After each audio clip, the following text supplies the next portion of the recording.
Միքայելս։ Գործընկերներ ջան, նախ շնորհակալ ենք, որ այսքան ժամանակ լուսաբանում եք ստեղծված իրավիճակը, որը իսկապես մարդկայնորեն մեղմ ասած արտառոց է։ Պարոն Ֆերոյանը ի սկզբանե հենց առաջին պահից ներգրավել էր որպես պաշտպան, մի կարճ ժամանակ անց արդեն հնարավորություն ունեցանք նաև այլ գործընկերներով եւս ներգրավել։ Մեղադրանքը կարծես թե արդեն բոլորի համար բացահայտված է, ենթադրաբար բարեգործության արգելքի խախտմանն է վերաբերում։ Մենք նախաքննական գաղտնիքից ելնելով շատ փակագծեր այս պահին սահմանափակված ենք ներկայացնելու,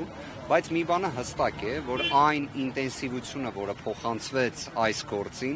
որի ոչ մի հիմնավորում առկա չէ, դա հստակ է եւ փաստ է, որ պատկերացնեք, մենք գործ ունենք մարդկային տեսանկյունից շատ ծանր իրավիճակի հետ։ Գոհարը հարցաքննելու կամ հարցաքննվելու նույնիսկ օբյեկտիվ հնարավորություն չուներ, զուտ մարդկայնորեն եմ ուզում նշել, որովհետև իր ամբողջ միտքն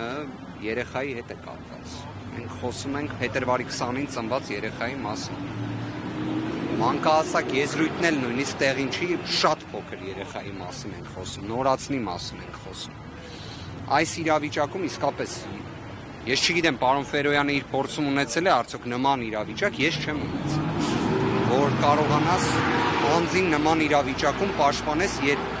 մարդկային, մայրական իրենց հոգեվիճակը թույլ էլ չի տալիս։ Այս պահին որտեղ է Տիկին Ղումաշյանը։ Այս պահի դրությամբ դեռևս գտնվում է հակակոռուպցիոն կոմիտեի Մոսկովյան 1 հասցեում գտնվող շենքում։ Ինչ է կատարվում ներսում։